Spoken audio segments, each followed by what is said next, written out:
What's going on, Cosmonarchs? I've got my coffee in me. I'm recording the second part of the Shambler versus Krankendow. We are going to Germination for two separate matches. Let's see if Crank can get on the board versus the Shambler's Protoss, who is in the top left. Of course, the aforementioned Dow Ken Crank. Well, I think that sounds right. Versus the Shambler, of course. He's in the bottom right. Drops are always an option, apparently. Yeah, obviously, maybe talking about a previous game that had been played. And, yeah, Crank saying, I have to colon D instead. Yeah, colon D. All right. Well, if you like colon D'ing too, I'm the man who will accept your colon Ds, your colon 3s, especially just the 3-part. So, yeah, I think maybe since Nuda was in here spectating, he was probably talking about that sideshow game. That was a very, very close one. And that's something that I wanted to keep track of as we see Krankendow and some of the other new players to, show up to Cosmonarchy in the last couple weeks. I love the idea, basically, of like saying, hey, guys, let's keep track of who's improving, who's doing what is the expected level of these guys. Like, from what I'm seeing, I feel like as long as they get the theory part down, we should be in the clear for players like Krankendow, players like EUD and Ecalypso, especially players like Hit 'em Up, These are all situations where I feel like what you're seeing is, players who are strong, and the degree to which they are strong is, yet to be foreseen.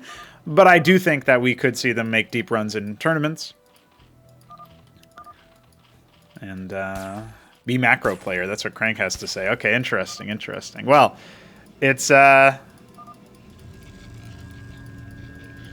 gate. And this again, by the way, these matches were played before the upper final. Where the Shambler was knocked down by Nebline. The worker harassment continues. Bit of a revolt by Krankendow's Droleths. And he'll just continue making stuff happen here. And when you go up with a hatch first, right? This is before Crank came up with the Larvosk first. I was hoping to maybe see that in this series. Oh! Absolutely annihilated. The bronze move. Big fans of that. And he gets his own worker back. So, stonks. Krankendow rising. My assassin failed. Unsmiley face. Well, your unsmiley face is over. Yeah, I'm interested, right? I'm liking what I'm seeing here. When we have the way that the Zeths are putting together, the way that we've got Zeth versus Zealot in the early game of PvZ. It feels like home. Enough about those Quasilisks. They can't do anything to the Zealots anyway. They just shrug them off. Go the Zeth's route instead. I feel like there's something about that just feels so correct. And if you agree that Cosmonarchy feels correct, at least at some point, I'll hop into our Discord server, dude. We got plenty of people who are interested in playing. Now, only showing one Zealot so far. The Zeth's now realizing, wait, there's more than just the one guy. We can't all gang up on one dude. He's got his buddies. Bit of a bodyguard situation here. 5 Zealot into Nexus with 7 Zealots in total, actually. So that's interesting as a play from Shambler. Not really harvesting too much on the Vespene side. Meanwhile, Crank is about to put down his... Well, I was going to say he's going to put down his Hydrith Den, but he might be waiting for the Zorkiz instead. Yeah, it's a fast Zorkiz from our boy Crank. Interesting choice.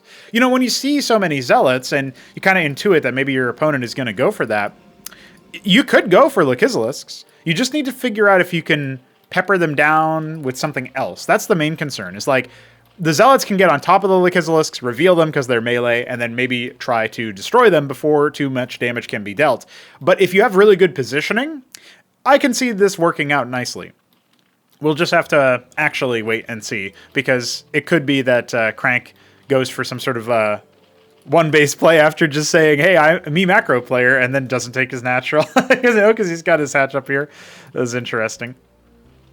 Now, Germination is one of the few maps remaining in the pool where there is some sort of overhang that protects the cliff.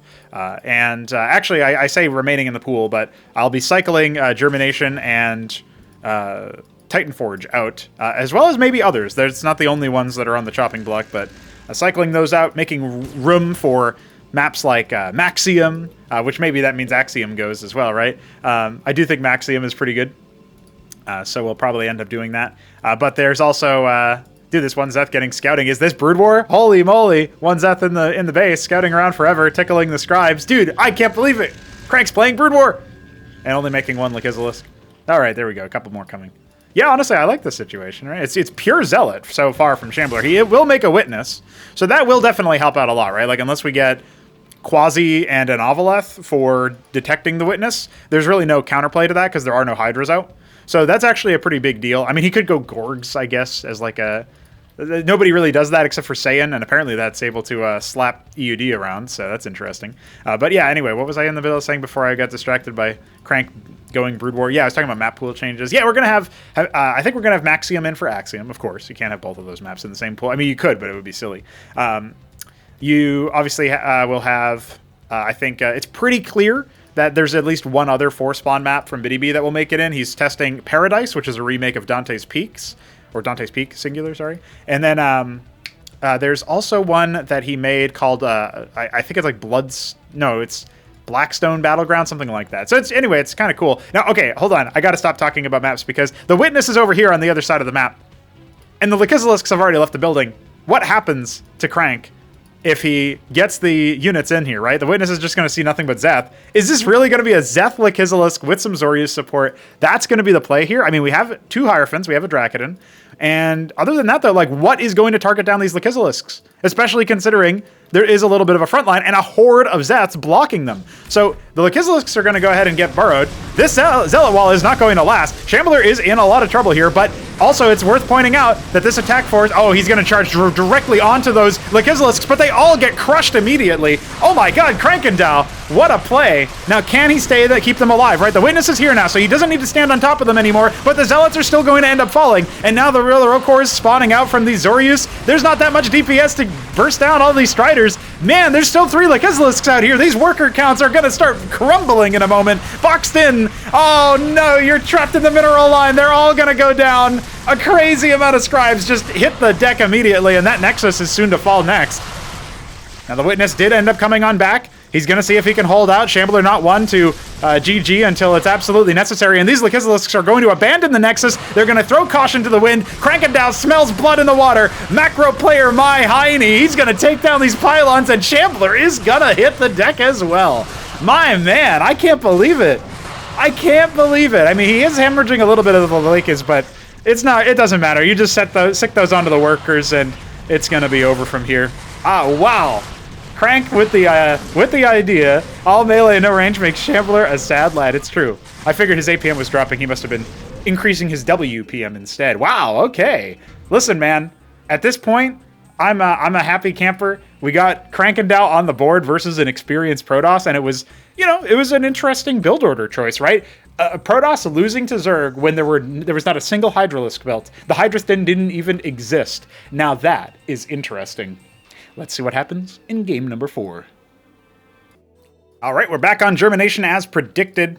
Maybe the last time we will see this map cast. No, that's not true. I've got so many other casts to go back over. I'm sure Germination is in there. And you know what? Just because the map isn't going to be in the Empire class pool anymore, that doesn't mean anything. You can still play whatever map you want. In fact, if somebody starts playing games on absolutely lunatic maps like Main Street in 2024, in this year of our Lord, the fact is we're going to be going on the dying embers of the first half of the year. And if you're still doing it, that's crazy, dude. But I will probably cast that.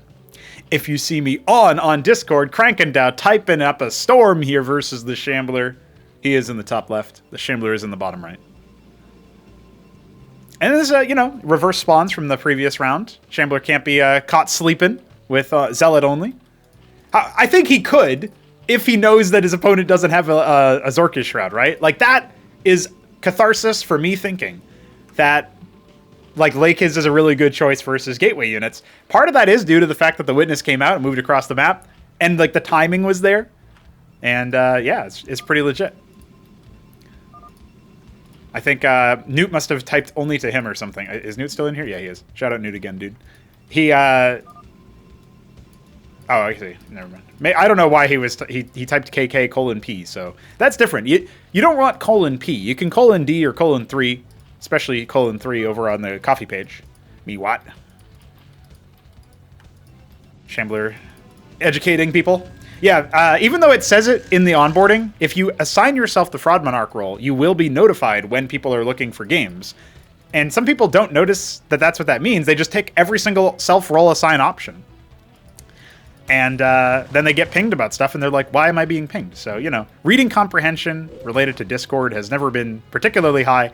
Admittedly, the software could be better about a lot of details, but come on now. Come on. So this is a pool first. This is a very different outlook than the normal games out there. So the Scribe scouts that much. But that means that the Shambler has to be a little bit more on the defensive side. His second gate is up. He will be erecting a manly wall of manly zealots. But Crankendow thinking about just taking a fast expansion off of this and using the fact that his early pool is unscoutable, the follow-up being unscoutable. I like the theory behind this play, right? He goes for pool, 2 pairs of Zeths, and now he's going to go ahead and try to scout his opponent. Sees, okay, 2 gate, 3 zealot. I'm not going to be able to fight this, but maybe I can charge in and, you know, feign some sort of pressure, or at the very least get some more scouting info. See if you're harvesting Vespene, that sort of stuff. It doesn't look like Crank wants to sacrifice additional Zephyr cores from moving up the ramp there, so he's just going to stand vigil. Would love to see if he burrows a couple. You know, he is pre-building a bunch of Zeths here. I don't think he has kill pressure or kill threat when there's going to be, you know, 6 zealots, and now it looks like the Nexus is going to be manifesting here for Shambler. So he won't be too far behind on the expansion timing. Oh, look at that. The worker's starting to get tickled a little bit. Could it actually? It's boxed in. Oh my god. You know, that's some value there. I know you end up losing the Zets afterwards, but just keeping one alive is pretty good here. You know, it still gives you vision. The difference between 1 and 0 is obviously infinite, whereas the difference between 2 and 0 is half. Or sorry, 2 and 1. God damn it, math. We do have the Kagrant done, so we'll see if that turns into a Circuith. I would imagine that's the logical choice. He doesn't end up microing his own Zeth there, so he doesn't actually know if Shambler is moving out. And that's one of the things that you want to try to keep tabs on, is your opponent actually chasing you across the map, or are they playing defensively like what we see here? It's pure Zealot, only now harvesting some Vespene for Shambler.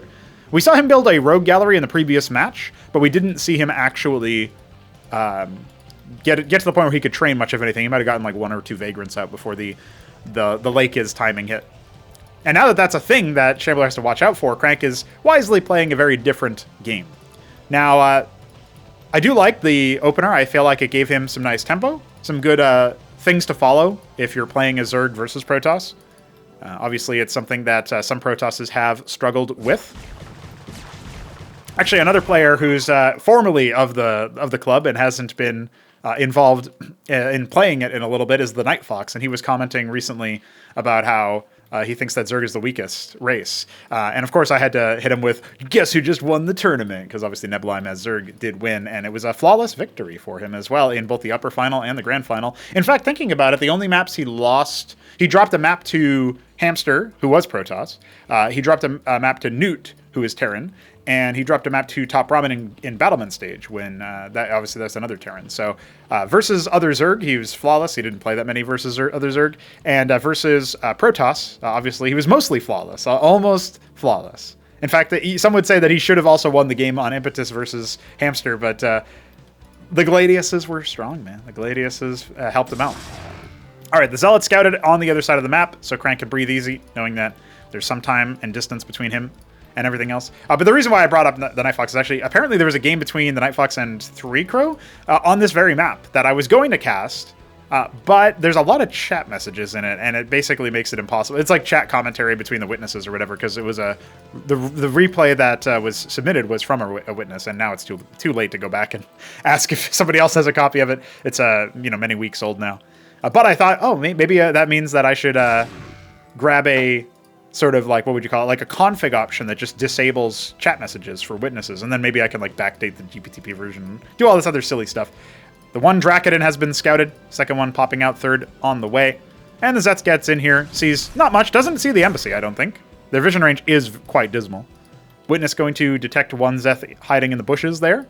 He's eating the grass, like your dog sometimes has an upset stomach, so when you let him out, he eats the grass. That's basically what that Zeth is doing right now, is just chowing down.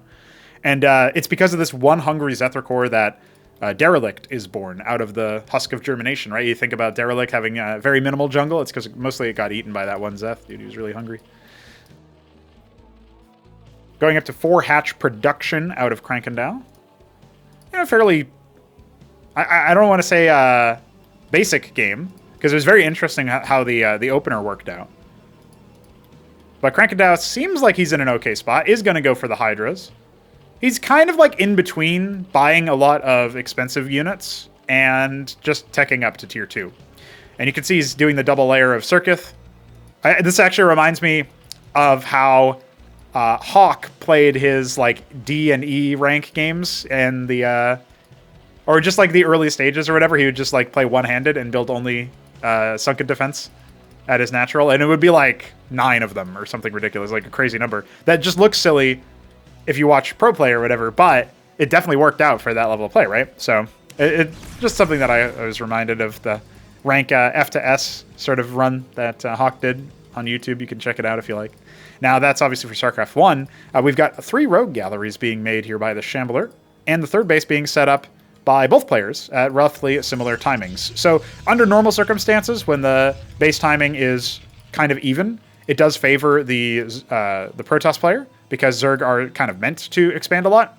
But it has to be said that Crankadao has been securing a pretty good army size during all of this. He's got a lot of Hydras. He's adding some Izira cores for additional frontline. A lot of Izira cores, actually. He wants to spend down his minerals but keep his gas high.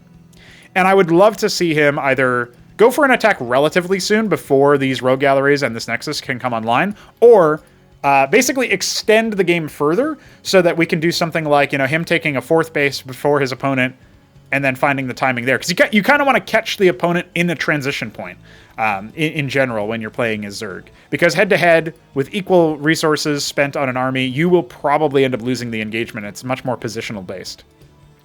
Now the Zealot is hiding inside the trees. Nexus is scouted, so Crank is aware of the map state. The Witness over here revealing just this one base. No Avaleth yet, so that's something that I think Crank has sort of let the foot off the gas a little bit here. And now his hatch is going to come under attack, just as he's about to get enough resources for tier 2. So what's his focus going to be? Charging forward with the Hydras, but then, you know, considering his angle of attack a little bit, the hatch is a lot easier to snipe than, say, the Nexus, considering the HP amount. So does end up getting sniped. Colon D, colon D, colon D, colon D, D, colon, D, colon. You can't do D, colon, dude. Only colon D. I already told you. Didn't you remember that? Now, listen, this is looking really scary for the Shambler. This is a non-trivial significant portion of his army. The Hydras are going to jump up the ramp, but the melee surround on the right side is already going to commit. And the Shambler falling back into literally not a defensible position, right? That's not good. No bueno whatsoever. So the Zealots are going to fall. The Drakken's not going to be lasting too much longer either. Melee, I'm trying to cycle onto those Hydras instead of dealing with the Izira cores, but it's not going to work out either. And that is a significant loss for the Shambler. So he has to be worried about the counterattack. Remember that the predominant amount of production that Crankadao had was in his main. Iral Iris is coming, so a significant amount of his gas has been spent. But if I can see into the future as Crank from that position, and I can see, oh, my opponent's going to lose all of his stuff by falling back, which is really hard to predict, right? Because that's not a good move in general. Then maybe I'm thinking to myself, instead of spending that gas on tier 2, I'm just going to charge ahead. And actually, he's going to go for a ski back before his Iral is finished. This is ill-advised because of the fact that the ski back, you can skip that step and go straight to the swamp. But if he's trying to get a timing, then I can see it maybe working out. We'll have to keep tabs on that. The Ancestral Archive's halfway done. Feels like the Shambler has taken a lot longer to spike up to his endgame tech, which is not really endgame per se, but it's kind of interesting to project that forward, right? Your endgame composition as Protoss is a little bit more like the quantity of your units than the individual quality of it, because your mid-game tech is like your tier 4 stuff, but then you need it in en masse, and that's your end game composition. Or, you know, mixing a bunch of them. So you can see a second Ancestral Archives before the first is finished. Kind of shows you that maybe the first Ancestral could have been put down earlier, and that would have been better for pacing. The Shambler, I should mention, is playing a style that's different than the style that we saw in the final day of play for Acropolis #1. He's not building charlatans out of the Rogue Gallery. You know, yet to be awakened to that when this game was played as a obvious choice, because in retrospect you look at it and you think, wow, Hallucination's really fucking good, literally 1.5x damage increase. You know, definitely should be something that I think about doing, but you know, what more can you do is the question. I also really like the visual of the double attack, like the Phantom Strike, right? The half damage second projectile. It's too bad it doesn't really work out for melee units and hit scan attacks. But I guess one of the things we might do to make it a little bit more playable is maybe we'll delay the activation of that. Like we'll create an effect field that fires the weapon or something. I'm trying to think about like how I would program it internally. So I'm using like terms like effect field that are a bit more, you know, dedicated to like the. If you've watched a lot of the dev streams, you might know what I'm talking about because maybe you've seen me hook those up before. But otherwise, you're like, what's an effect field? It's kind of what it sounds like, but also kind of not. Like the Cyclops. The delayed damage that the Cyclops deals with like that animation that sparks up and then explodes, that is an effect field. And I was thinking of converting the Gladius passive to be an effect field only when a unit that was afflicted by the Gladius passive dies, and that way we can still preserve the delay before the fire, which is a really big deal. Avaleth in the middle of the map going to get shoot away, but obviously that scouts the army. And even though this army is pretty meaty, where's the tech power? Where's the consolidated power? Shambler is going to rely on Patriarchs for that, and his Patriarchs are not in position. So this is another situation where Shambler is running the risk of losing a significant chunk of his army, you know, before we can really get to a strong point here. He can't really, he needs to link up like this plus the 2 Patriarchs that are about to pop out of here with the Gateway Force. And he's not, but he's posturing like he has power. And I feel like that's a really scary position to be in. If these Teth Zoroarkors, for example, that are about to hatch, which they have lifesteal, so they can stay alive for a very long time versus, say, Zealots and stuff. If they come in from the flank, I mean, just in general, Shambler's committing super heavily to this, but he does not have the ability to retreat easily. And look at the phalanx of circuits that have been put together. He's making the same mistake in the same position as before, losing a significant chunk of his army. This whole force is dead. It's already gone. He's lost most of his melee. There's a couple of Zealots mixed in here and there, but the Tets are staying alive. You can see the lifesteal there, and then they just turn back into an Iziracore because they were made from that unit. So the regression kicks in there. Zerg gonna totally surround and destroy, isolate this Protoss force. And now we're in really deep shit, right? Because if we're in Shambler's shoes, we have very minimal production or very minimal gateway forces. We do have a couple of units stepping out of the Ancestral Archive. So the Patriarch is going to come in and make a big difference here. There's 3 of them. There's also an Uptecton. So we will have a lot of power, but I think this Nexus is going to have to be seeded. Now, Shambler doesn't think so just yet. What are the remaining forces? Like, these Teth Zoroarkors need to be on the front line to deal with the Uptecton, to deal with the Patriarchs, so that they can stay alive, because the spread damage is going to be massive right now. But the Teths are going to see if they can angle in for an attack. You can see the retreating happening over here. Remember that Nexus is going to body block and do some damage, or absorb some damage, rather. Yeah, you can see the Hydra's attacking it instead of the units. So that's a little bit of a flub from Crank. So yeah, he's going to end up losing his army, but that matters a lot less for the Zerg than it does for the Protoss. And, you know, a lot of chaff was traded down there. There's a lot of dead Vagrants. There's a couple of dead Ecclesias, a bunch of dead Zealots. So this is still looking like, you know, Shambler might be in for some pain. A lot of workers preemptively transferring to the top right. In the meantime, obviously, Krankendao has set up his 4th base, going for 21 Schizracores. I don't know about doing that versus versus Patriarchs and Archons. You know, they deal pretty good splash damage. But if you can hold the ground army at bay with your other forces, and then use the Skits to just attack the enemy base, there's not a single engram in play. And the only wardens that we have here are by the 3rd by a ground path. So if the Skits go for a counterattack, that's one thing. The question is, does Krankendao have enough time to amass a response to this? He's going, again, Schizracores versus Patriarchs and Archons, which both deal splash damage and both attack air units. So this is a big concern for him. I don't think that that's going to be the right choice at all. And now Shambler has an opportunity to push through, where I think Krankendao, if he just makes another rotation of ground units and has the right positioning, instead of going for the Skits, which are just going to end up dying to all the Patriarch splash, yeah, that's very rough for him. Maybe he just didn't realize that Patriarchs deal splash damage, I'm not sure, but a painful way to learn that lesson. Still looked good, an anticlimactic ending, but it looked good for that mid-game. I think, you know, trading down your forces as Zerg, you want to use your latent larva advantage, and the fact that your forces tend to be less in cost compared to your opponents, especially Protoss. So that's one thing. But anyway, that is the end of the series. We will end up going 3-for-1. If this was a Throne Room playoff set, then it would have been a respectable showing versus a very veteran player. And it would have been maybe Krankendao falling to the lower bracket, because who knows who he would have defeated to meet the Shambler in the first place. But anyway, we'll talk about that later on. Maybe at Acropolis number 2, we can see Krankendao firing off on all cylinders. And the fact that he was able to take down the Shambler with a nicely planned build earlier, that's exciting, man. So tracking improvement, right? We saw his series against Ecalypso. He looked promising, but didn't deliver any wins. His series against the Shambler here, he did deliver a win, and obviously looked promising in, I would say, 2 out of 3 games. The first game was he was behind for early stages of it. Didn't really get to show too much, but the other one's definitely more competitive. So excited to see what he does when he gets a better understanding of what the Protoss arsenal really can do to Zerg units, and then we'll see what goes on next. But GG's, man, and we'll be back for another cast tomorrow. So stay subscribed, stay tuned, and I'll see you then.